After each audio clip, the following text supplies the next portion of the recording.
Hello, everyone. Welcome to the Scumdogs Kennel. I'm your host, Chris Williams, and in today's Cryptid Corner mini-episode, I have several wondrous stories to read today, folks.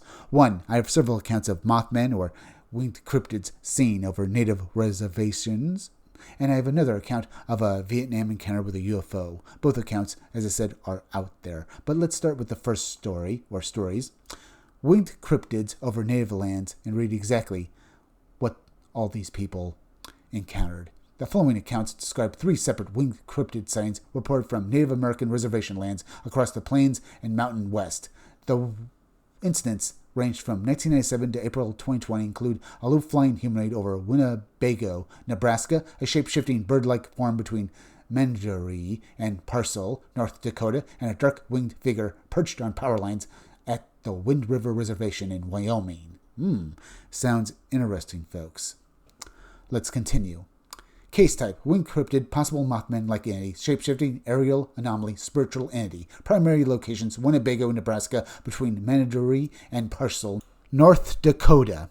Time frame: 1997 around 2010, April 2020 are when these incidents happened. Witnesses: multiple witnesses in each report. Environment: reservation, housing area, rural road, during heavy snow, residential ports near power lines. Key features: human-sized winged form, low silent flight, enormous wings, dark shadow-like body, apparent shape-shifting, perched power line behavior. Possible connections: Thunderbird traditions, Mothman-like signs, large raptor misidentification, interdimensional or spiritual entity reports. The Winnebago tribe of Nebraska is a sovereign nation based in northeast Nebraska, while the Mandaree and Partial area falls within the Fort Berthold Reservation of the Mandan, Hidatsa, and Arikara Nation in central North Dakota. The Wind River Reservation in Wyoming spans more than 2.2 million acres and is home to the eastern Shoshone and northern Arapaho tribes. Let's read the first encounter, folks. Report 1, Winnebago, Nebraska, April 2020. About 2 weeks ago, in April 2020, I was walking with my friend near the houses that were being built by the Warrior Apartments in Winnebago, Nebraska. We were coming from a friend's house and looked up at the stars. We were joking around, saying some of them were UFOs. That was when we noticed something moving through the sky. It was flying kind of low, but it seemed like it was trying not to be seen. Still, we saw it clearly enough. It flew over our heads while we were still watching, and we could see it, its wings flapping. The creature was big, about the size of a human. Whatever it was, it really scared me. I got chills just watching it fly away. I don't think it saw us because it just kept flying. I think what we saw may have been the Mothman. I'd never heard of him being, on our res before, but what we saw frightened me. And I have to say, I would have to agree with this man, folks. If you saw the actual Mothman, you'd probably be frightened. Now, let's move on to the second report. Report 2, between Mandaree and Parcel, North Dakota, around 2010. A few years ago, around 2010, I was hanging out with my friends between Mandaree and Parcel, North Dakota. It started getting late, and then it began snowing really badly. I told one of my friends that he should probably take me home before the weather got worse, or it got too late. While we were driving, the snow was blowing everywhere. All we could really see was the road and the snow coming at us. Indeed. I would imagine that in those kinds of conditions, you couldn't really see anything, folks. I've been in snowstorms before, so I can understand that.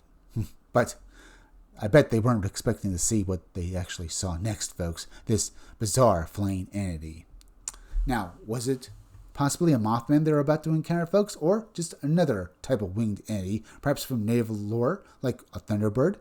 We'll know soon enough as we read the rest of their story, so let's get back to it and see exactly, or read exactly what they saw. After we had been driving for a bit, we both saw something run in front of the car. Then it turned into an eagle or an owl. Its wings were as big as a windshield. It was only there for a few seconds and then disappeared. Both of us looked at each other in shock. We didn't know what it was, but it was pretty scary. I'm just glad someone else was with me, so I didn't feel crazy. The Fort Berthold Reservation includes several political districts, including Mandaree and Lucky Mound, which are also associated with Parcel, placing this report firmly within a known reservation corridor rather than a vague rural location. Indeed, that's good to know about, folks. But this entity sounds sort of like a skinwalker, where the witnesses actually saw this entity form shift into a bird.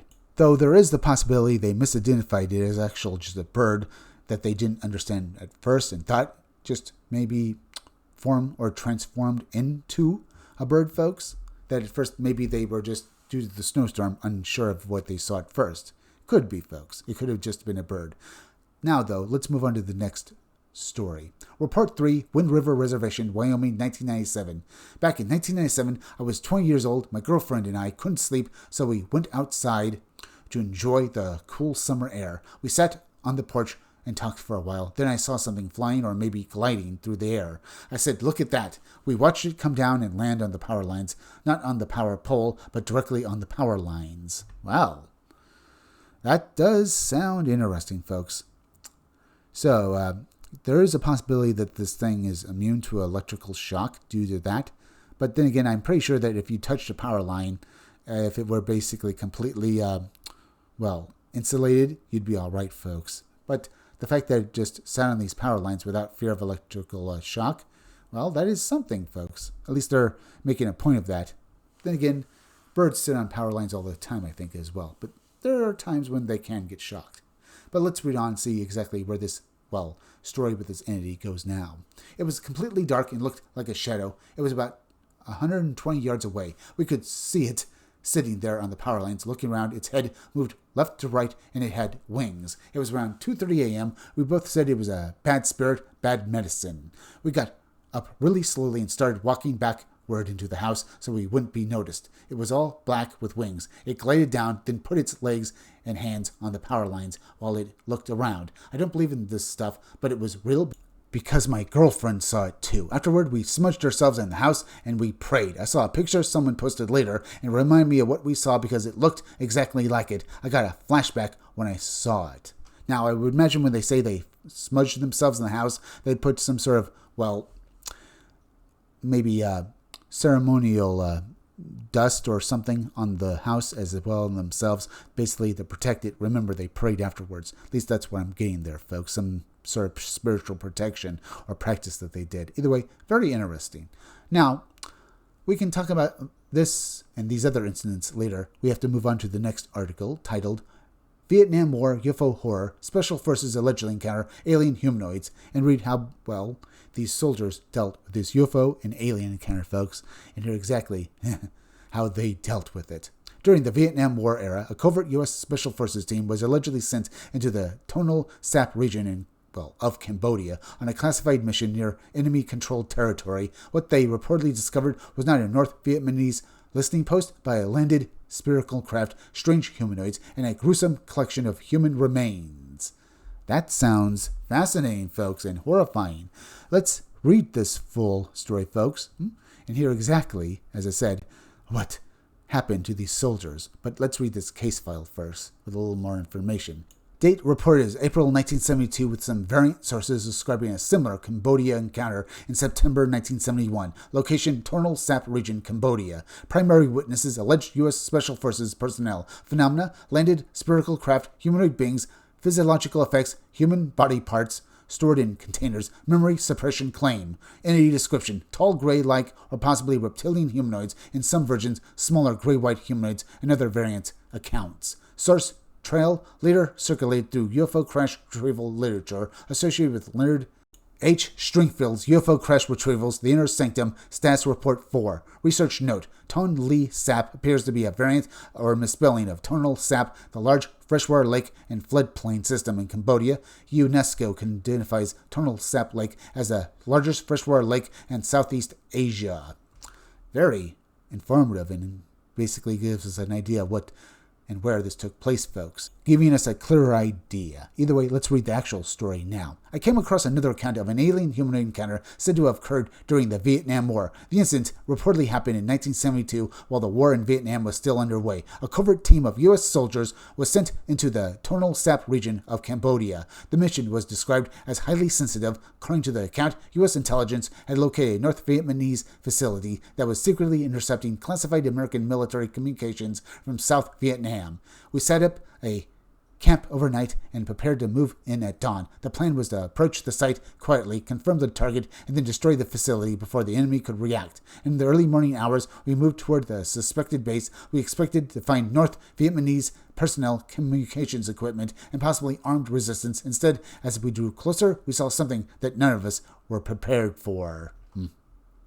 In a clearing ahead of us was a large spherical craft. It was not sitting flat on the ground, but appeared to be supported by several heavy metallic legs or struts. The object gave off a humming sound, and almost immediately some of us began to feel sick. There was dizziness, disorientation, and a sensation that our balance and concentration was being interfered with. The team leader was close to ordering us to pull back when several humanoid beings appeared near the craft. They were strange-looking, non-human, and unlike anything we had ever encountered. Some descriptions compared them to tall greys, though other details suggested a more reptilian appearance. Then we realized what they were doing.